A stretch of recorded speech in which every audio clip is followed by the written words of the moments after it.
Oi, pessoal. Eu tô admitindo o pessoal aqui na sala, tá? Já, Ok. já volto a falar com vocês.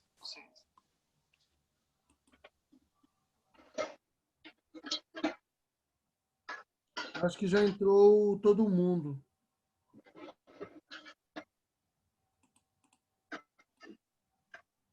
Acho que já entrou. Tá faltando o Emanuel, mas daqui a pouco ele volta aí. Tá, vamos lá pra gente ganhar tempo. Já foi 1 minuto já. Então vamos lá. Então, aí chegou. Então vamos lá. Até aí tranquilo? Estão conseguindo me compreender? Sim. Tá, a gente nem entrou na Revolução Industrial ainda, tá? Então, agora que nós vamos entrar. Eu vou silenciar o microfone de vocês, tá bom? Para não ter microfonia. Mas precisando falar comigo, é só abrir o microfone e falar, tá? Não precisa, não precisa levantar a mão, não. Pode abrir e falar. Ok. Vamos lá. Então, vamos lá. Ah, encontrar o ouro no Brasil. Quando encontrou ouro no Brasil, a Inglaterra chegou para Portugal e falou: agora está na hora de você pagar a dívida, né? E Portugal começou a pagar essa dívida. Ele tinha que pagar, tá? Não tinha como não pagar. A Inglaterra era muito mais forte do que Portugal neste período. No século XVI, Portugal e Espanha foram os países mais poderosos da Europa, tá? Mas no século XVII, esse quadro já havia mudado. Principalmente porque o que aconteceu com Portugal? No meio ali do século, finalzinho do século XVI, início do século XVII. Eu estou falando de finalzinho dos anos 1500, tá? Perto ali de 1580 até 1620, 1630. Mais ou menos esse período, Portugal, o rei de Portugal morreu e o rei da Espanha assumiu, o rei da Espanha da época assumiu o governo de Portugal. E o rei da Espanha, ele acabou com Portugal, tá? Ele desfez os acordos econômicos que Portugal tinha com a Holanda, então isso acabou arruinando um pouco a economia portuguesa. Quando Portugal se tornou independente de novo da Espanha, ele já não era mais a potência que era, tá? Bem, mas enfim, vamos lá. Portugal começa a pagar essa dívida. O que, que o governo inglês faz? Que é um governo controlado por burgueses. Ele não gasta esse dinheiro, ele não vai torrar o dinheiro como os portugueses e espanhóis faziam. Os portugueses e espanhóis, eles achavam que o ouro, no caso do Portugal, e a prata, no caso da Espanha, eles achavam que esse dinheiro nunca iria acabar. Eles achavam que não tinha essa noção de que esse negócio um dia acaba. Tanto é que quando começou a acabar aqui no Brasil o ouro, o governo português, ao invés de imaginar que estava acabando, ele imaginou que os caras estavam roubando. Ele não passava pela cabeça deles que esse negócio ia acabar.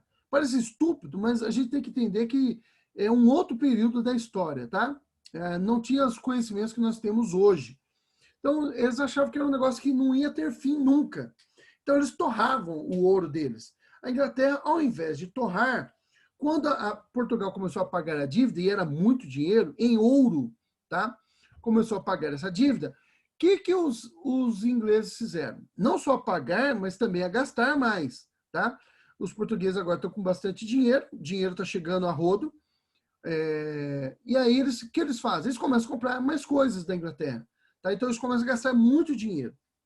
O governo inglês, que é controlado pela burguesia, ao invés de torrar dinheiro, ele investe.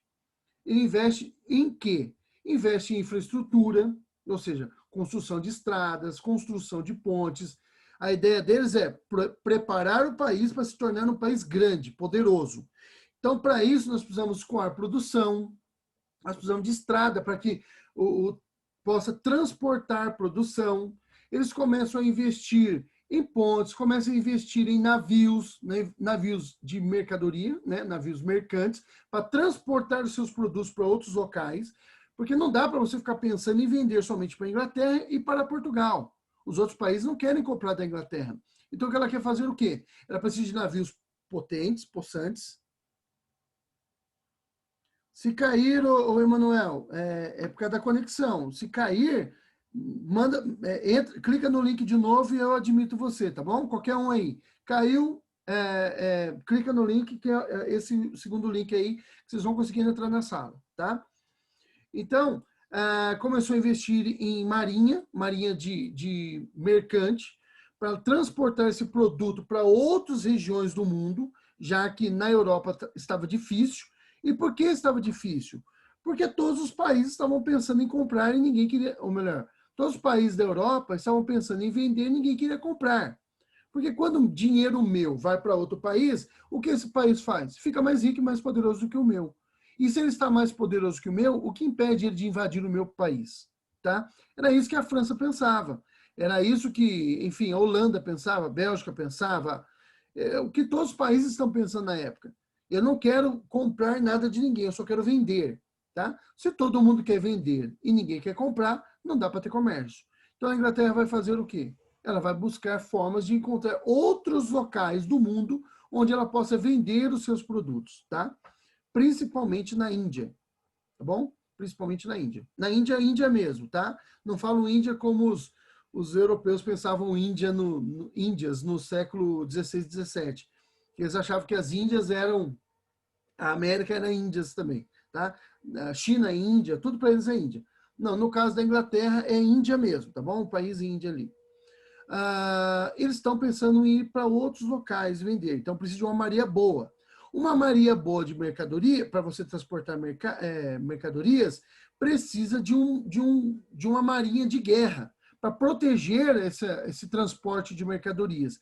Então, os ingleses vão investir em quê? Marinha de guerra, tá? E outra coisa que os ingleses investiram foi na educação. Veja, note, presta bastante atenção. Não é pelo fato dos ingleses estarem investindo em educação que a educação na Inglaterra é gratuita. A educação na Inglaterra é paga. Esse negócio de gratuito, né, de tornar gratuito a educação, o ensino, é um negócio recente na nossa história. Os jesuítas usaram um pouco, mas não era normal, tá? Normalmente a educação, a escola era paga, tá? Escola pública é uma coisa recente na história nossa, tá bom? Mas, enfim, você precisava do dinheiro do governo para investir em laboratórios, em prédios, pagar professores, tá? Inicialmente, você tinha que construir toda a infraestrutura para que você pudesse ter escolas. E aí, os alunos vão pagar as mensalidades para poder estudar. Quem é que tem dinheiro para pagar isso? É somente os filhos da burguesia, tá bom? Dos burgueses ricos. É esse pessoal que vai estudar. E o resto do pessoal não estudava. Até porque, não pense com a cabeça de hoje, tá bom? Ninguém estava nem aí para estudar. Se hoje em dia os alunos não gostam muito de estudar, imagina aquela época. Eles não estavam nem aí para estudar. Ninguém achava que isso era importante. Tá bom? O negócio de estudar não é importante. Quem é que tinha uma mente um pouco mais aberta para esse tipo de coisa era a burguesia. E ela estava disposta a investir o seu dinheiro próprio para poder educar seus filhos, tá? Bom, com o desenvolvimento das escolas, você acabou gerando o quê? Desenvolvimento na área da ciência. E esse desenvolvimento, e aí agora nós estamos chegando. Quando que foi descoberto o ouro no Brasil? Século XVIII. Menos de 50 anos depois, os ingleses conseguiram dominar a energia a vapor. Bom, agora nós chegamos nas indústrias, tá? Com o domínio da energia a vapor, os ingleses colocaram essa energia na produção, tá certo? Eles começaram a utilizar isso na produção. Criaram máquinas que utilizavam a energia a vapor e com isso eles conseguiram aumentar a capacidade produtiva e aumentar a qualidade dos produtos. Eles começaram a produzir muito, muito, muito, muito, muito mesmo, tá bom? Produzindo muito, eles também conseguiram, junto com a tecnologia, eles conseguiram reduzir a quantidade de pessoas que trabalhavam nas suas manufaturas, tá? Lembra quando eu falei com vocês de manufaturas? Vamos fazer um outro parênteses aqui rapidinho, tá? Bem, enfim, antigamente a produção era toda feita manualmente. Né, cada produto era feito um por um. É lógico que quando você tem uma produção assim, essa produção é demorada e cara, tá? Você ia lá comprar uma roupa. Você ia no alfaiate, o alfaiate media você e fazia vamos lá, uma camiseta para você, tá? Não havia, como a gente vê hoje, você vai lá, por exemplo, na Renner, na C&A ou qualquer uma dessas lojas aí, você tem lá 50 camisetas M, 50 camisetas P, e aí você vai lá e veste, se couber em você, você compra, tá? Não era assim, não havia essa produção em massa, como a gente vê hoje. Você fazia uma camiseta para a medida da Fernanda, por exemplo. A Fernanda quer comprar uma camiseta. Ela vai na alfaiate mede, tira as medidas dela, faz uma camiseta para a Fernanda, e acabou, tá? Quanto tempo levava isso? Ela ia lá, eles tiravam medida dela e falaram, ó, volta daqui um mês. Então, a Fernanda quer comprar uma camiseta para ir no baile de formatura dela, um vestido para ir no baile de formatura dela, ela tem que ir lá com 2 meses de antecedência pedir esse vestido. Um mês de antecedência, às vezes até 3 meses de antecedência pedir esse vestido. Não tinha, não era rápido, tá? Como é hoje. Hoje você vai numa loja dessas que vende ou aluga o vestido, eles têm lá a roupa pronta. Você vai lá, eles fazem um acertozinho do tamanho e pronto. Na época, não, era tudo feito manualmente, uma por uma, tá? Isso era um processo caro e demorado. Você precisava de um monte de trabalhadores para fazer um único produto. Com a introdução da energia a vapor na fábrica, nas indústrias, na produção, você conseguiu fazer o quê? Você começou a produzir em massa. E se você tinha antes 50 funcionários para fazer uma camiseta, agora você precisa de 2. O que você faz com os outros 48? Você manda embora, tá? Manda embora, você não precisa deles. E agora você começa a ganhar muito mais dinheiro, a lucrar mais. E com o lucro, você quer o quê? Tá bom para você, lucrando do jeito que você está? É lógico que não. Se você começa a ganhar dinheiro, você vai fazer o quê? Você vai investir para aumentar o seu negócio e ganhar muito mais dinheiro. Investindo para aumentar o seu negócio, você faz o quê? Gera mais empregos e tudo, e a economia está circulando, está girando. Quando a Inglaterra conseguiu fazer isso, gente, ela produziu na cabeça do europeu um frenesi. Os europeus ficaram doidos, os franceses ficaram loucos, eles precisavam dominar essa energia de qualquer jeito, porque não dá para competir com a Inglaterra. A Inglaterra está se tornando cada vez mais poderosa e quanto mais forte ela ficar, mais difícil vai ser de conter os avanços ingleses. O que impede a Inglaterra, mais poderosa do que todos, de invadir a França, por exemplo? Nada impede, tá? Bom, neste momento que a Inglaterra está ganhando dinheiro, muito dinheiro, se desenvolvendo, investindo em mais estradas, investindo em mais marinha, investindo em mais marinha mercante, marinha de guerra, investindo para conseguir gerar mais riquezas, o que está acontecendo, por exemplo, com o seu principal rival, a França? Está passando pelo pior momento da sua história, que é a Revolução Francesa, tá? Que acabou com a França. Eu sei que normalmente se ouve falar da Revolução Francesa como uma coisa muito boa, mas o resultado da Revolução Francesa foi que a França nunca mais se tornou uma potência como ela era. Pra você ter uma ideia, na Primeira e na Segunda Guerra Mundial, a França foi uma vergonha. Ela foi derrotada em questão de dias. Na Segunda Guerra Mundial, ela foi derrotada em 10 dias. Pra você ter uma ideia. A Alemanha venceu a França em 10 dias. Em 10 dias, o território francês estava derrotado, estava dividido. A França havia se rendido. E metade da França que não estava sob o controle da Alemanha ainda se submetia a ela, a Alemanha. Então foi um fracasso total, tá? O resultado da Revolução Francesa foi com que Napoleão assumisse o governo da França no século XIX e ele foi um verdadeiro tirano, tá? Tirano no sentido mais... Ele foi um imperador. Ele, na verdade, ele era um imperador. Ele era um monarca. Tá? Então, tudo aquilo que os franceses lutaram para conseguir, eles perderam. Napoleão desfez tudo. Tá? Então, foi um verdadeiro fracasso. Acabou com a economia francesa, acabou com a sociedade francesa, nunca mais eles foram os mesmos. Tá? Tiveram alguns pontos positivos? Sim, todo processo tem pontos positivos.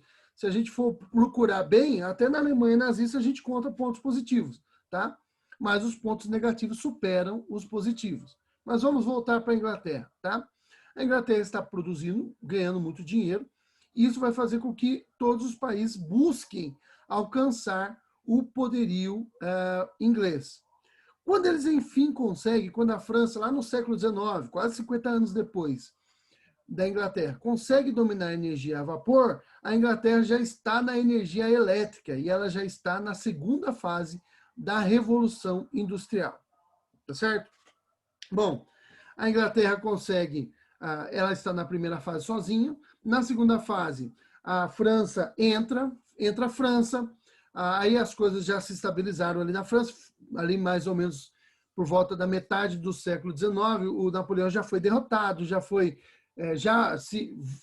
ele foi derrotado, foi preso, fugiu, organizou um exército, volta para a França, organiza o exército, começa a tentar invadir os outros países de novo, é derrotado pela segunda vez, e aí as coisas voltam à normalidade, vão voltando à normalidade na França. A França consegue fazer a sua revolução industrial, a Alemanha faz a sua revolução industrial, se unifica e começa a fazer uma revolução industrial. A Itália faz a revolução industrial dela também. Ela passa pela fase da energia a vapor e rapidamente já consegue alcançar a energia elétrica. A França também passa por isso. Enfim, Bélgica, Suíça, mas a Suíça é mais voltada para a questão financeira, tá? Os suíços, eles não vão focar na indústria, vão focar no sistema bancário. Isso vai ser um benefício para os suíços num período posterior, tá bom? Aí, enfim, vários países começam a participar dessa revolução industrial na segunda fase.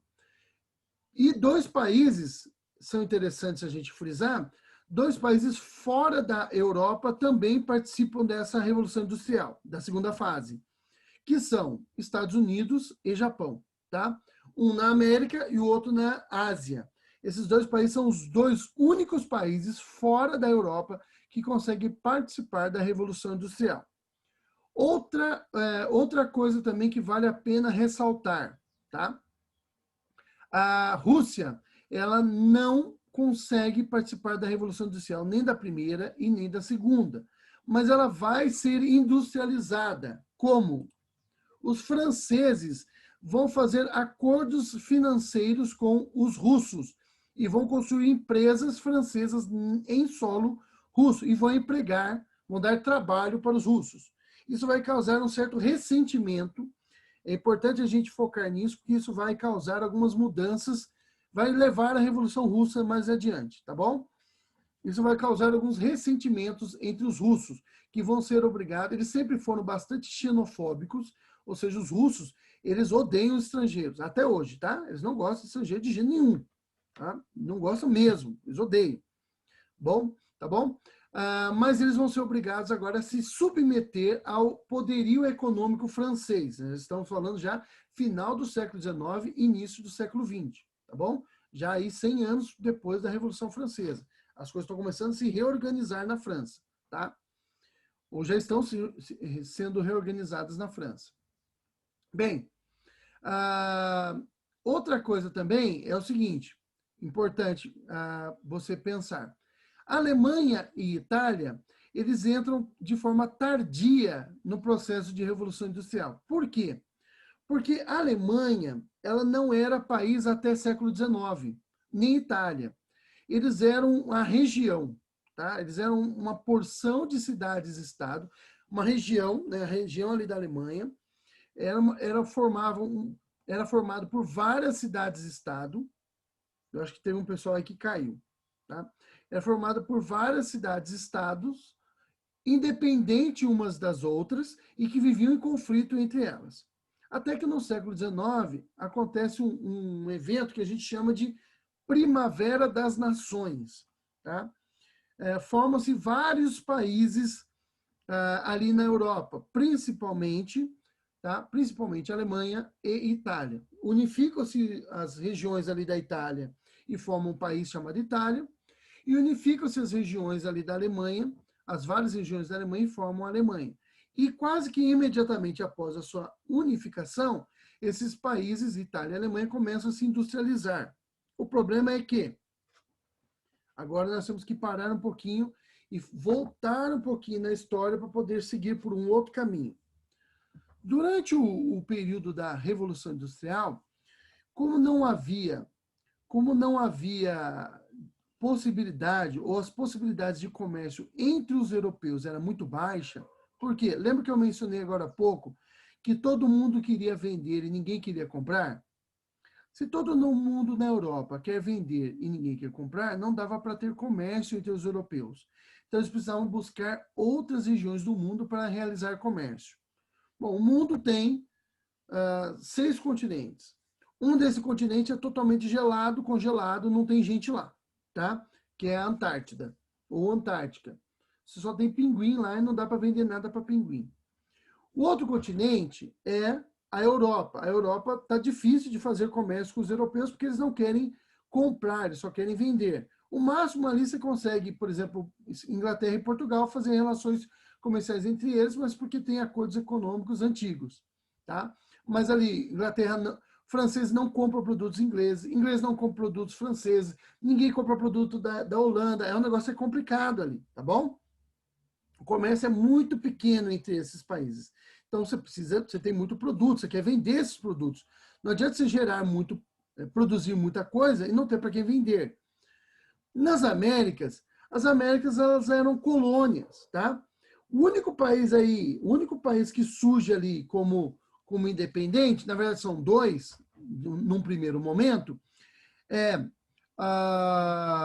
Estados Unidos, que já no século XVIII se torna independente, e o Haiti, tá? O problema do Haiti é que os haitianos, eles, ao se tornarem independentes, eles expulsaram todos os brancos do território ali do Haiti. E eles eram, o Haiti era uma colônia francesa, tá? Eles expulsaram todos os brancos dali e toda vez que algum europeu tentava chegar no Haiti para realizar comércio, os haitianos matavam. Então eles acabaram se isolando e por causa do isolamento do Haiti, não tem nada a ver com a cor da pele, mas por causa do isolamento que eles fizeram em relação aos outros povos, eles acabaram empobrecendo. Lembra que o Haiti, tudo em volta do Haiti são colônias, tá? E aí, assim, ao não realizar comércio com nenhum europeu, eles acabam não realizando comércio com ninguém. E por você se fechar dentro de uma ilhazinha que não faz comércio com ninguém, o Haiti acabou empobrecendo, tá? Não é porque os europeus promoveram o empobrecimento do Haiti, foi por causa da própria dinâmica que o Haiti adotou. A Inglaterra, os Estados Unidos se tornou independente da Inglaterra, mas apesar disso ele continuou tendo relação comercial muito forte com os ingleses, até porque os ingleses precisavam do algodão e o algodão não era produzido na Inglaterra, tá?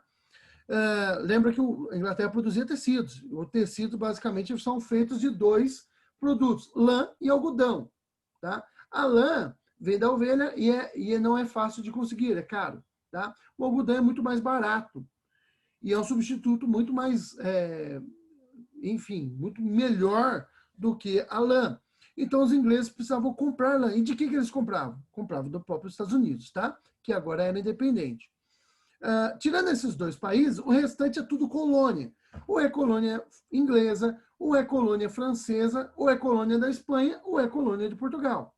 No século XIX, os países espanhóis aqui das Américas, México, Guatemala, Colômbia, Argentina, Chile, Peru, esses países começam a se tornar independentes. Mas tão logo eles se tornam independentes, eles já começam a manter relação comercial com a Inglaterra. E o Brasil é colônia de Portugal, e quando se torna independente, você tem um imperador aqui no Brasil que também mantém relações comerciais com a Inglaterra. Então, nas Américas, basicamente, quem manda na relação comercial é a Inglaterra. Então, ela já está ganhando dinheiro aqui nas Américas. Mas sobrou 2 continentes que você não tem praticamente comércio ali. A África e a Ásia. Bom, mas eu não falei da Oceania. E a Oceania? Eles vão descobrir a Oceania no século XIX. Então, o que você tem no século XIX na Oceania? Você tem aborígene. E os aborígenes, eles são índios, tá? Eles não compram produtos, eles não têm relação comercial como os europeus fazem, ou como os asiáticos tinham, ou como os africanos tinham, tá bom?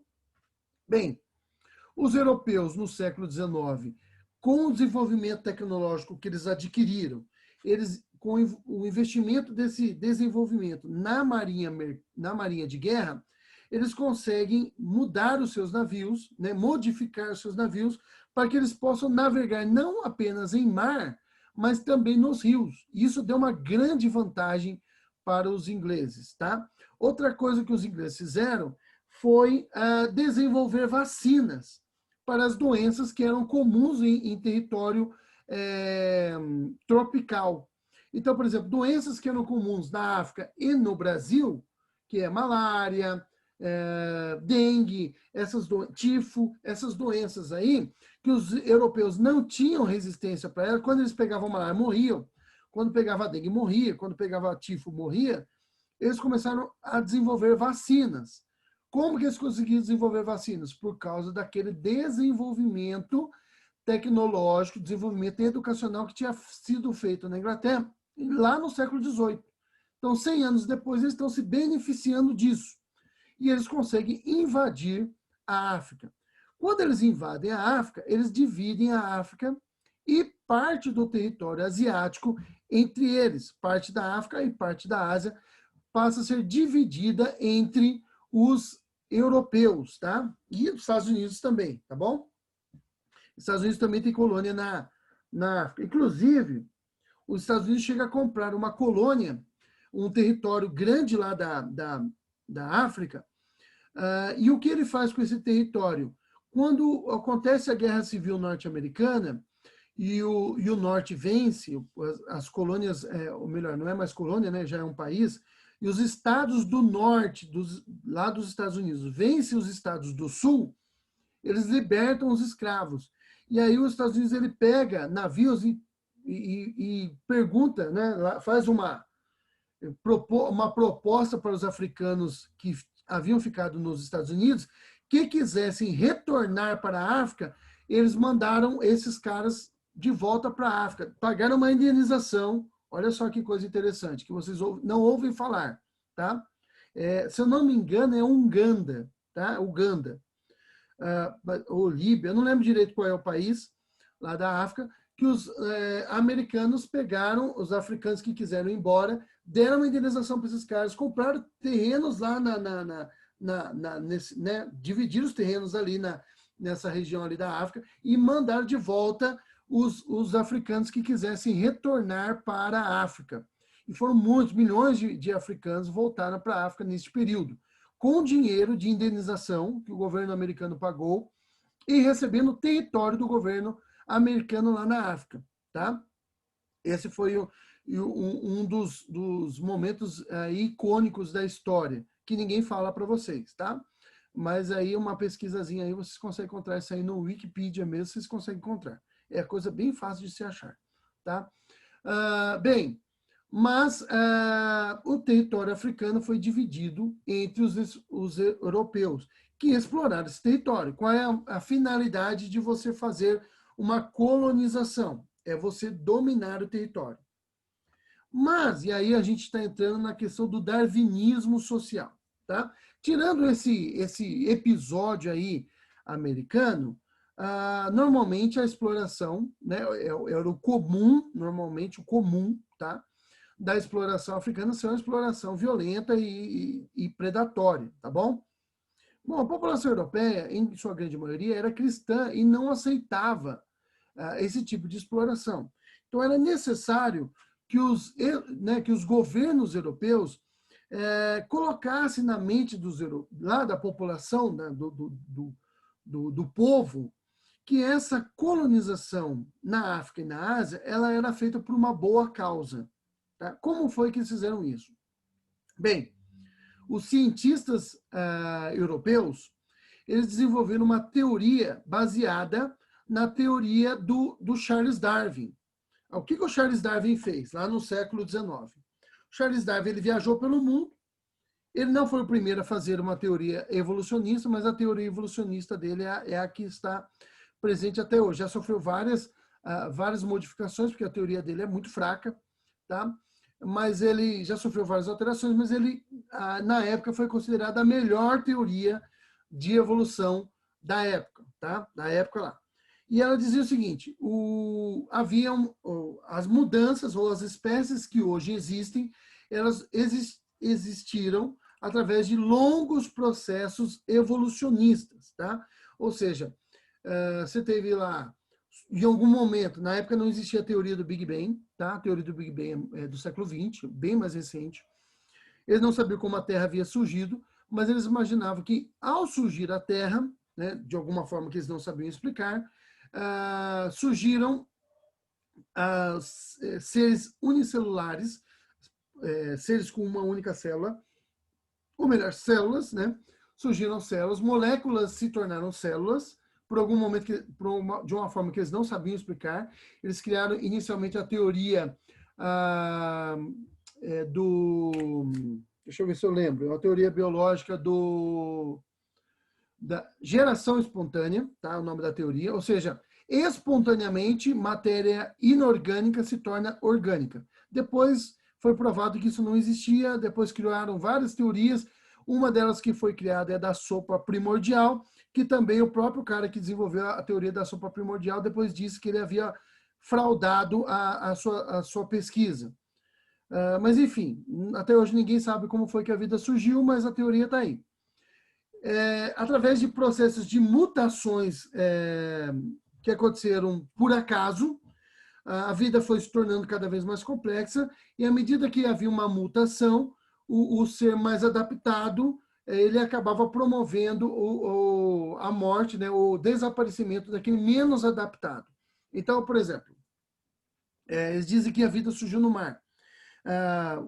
Os primeiros seres aquáticos desenvolveram por alguma forma que eles não sabem. Eu não vou nem discutir o mérito disso aí, porque é muito, enfim.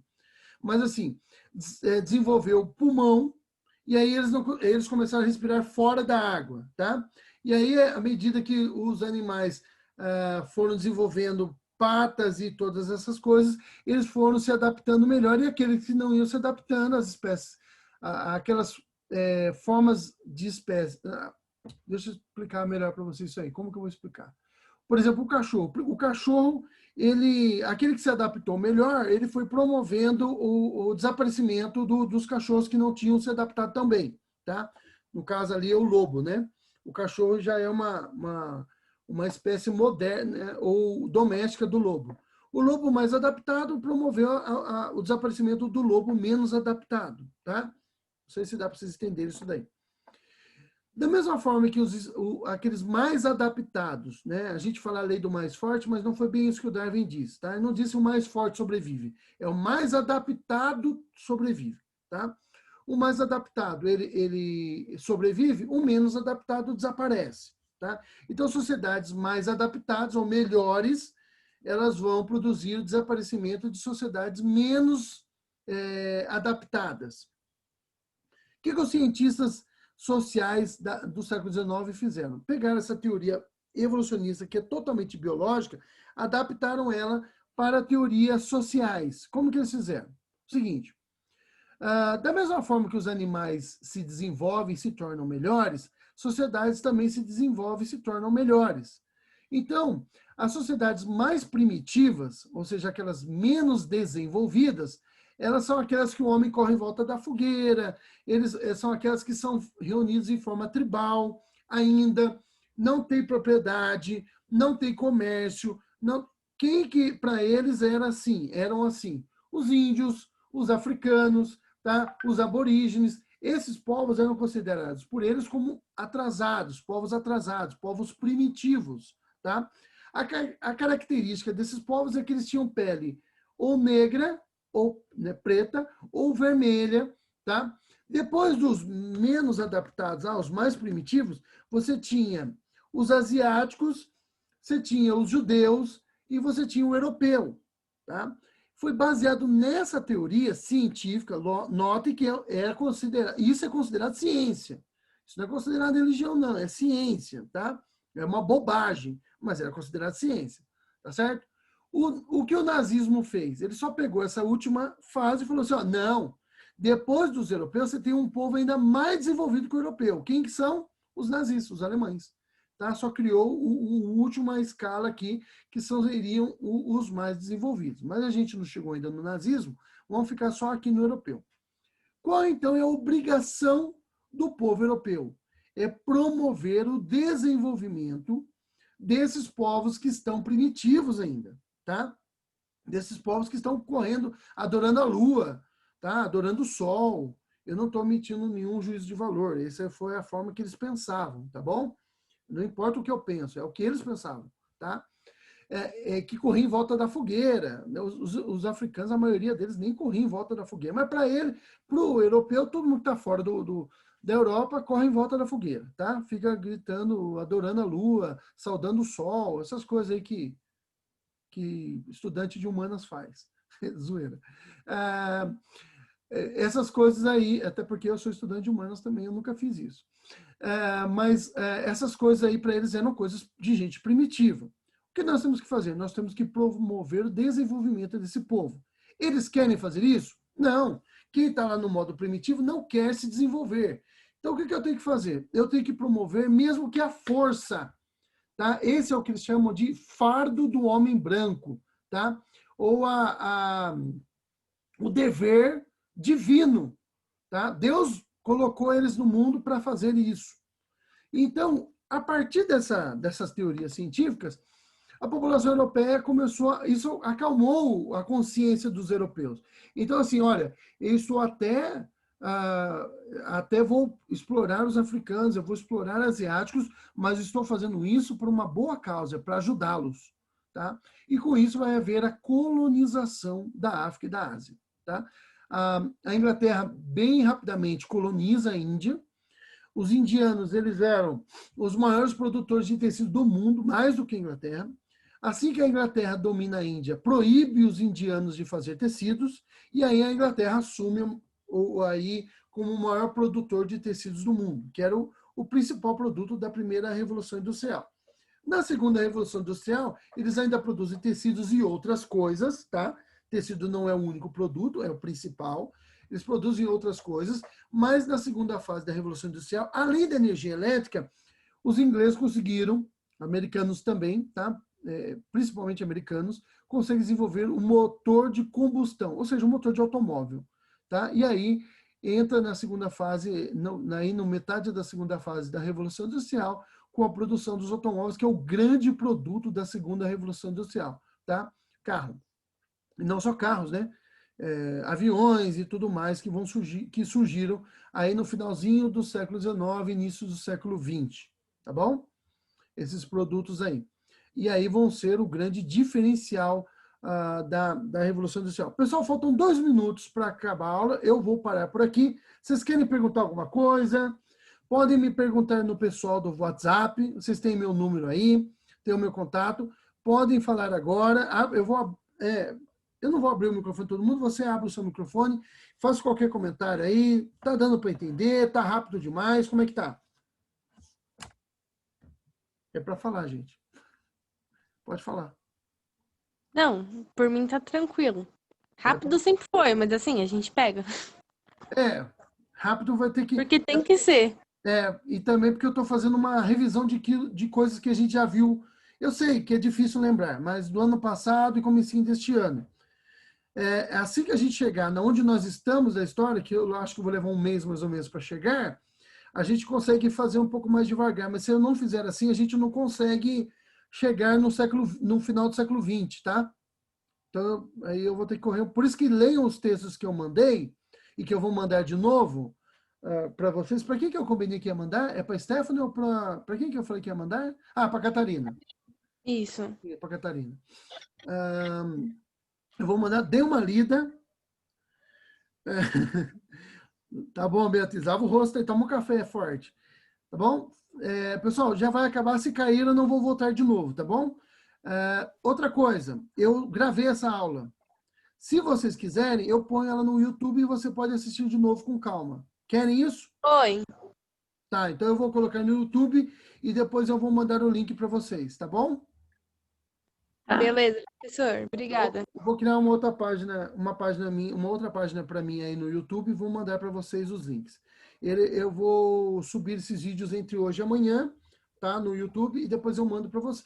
Eu mando para Catarina também e aí Catarina você manda para os outros, pode ser? Mando. Mais fácil. Jogão youtuber, hein, ó. Então vocês verem. Mas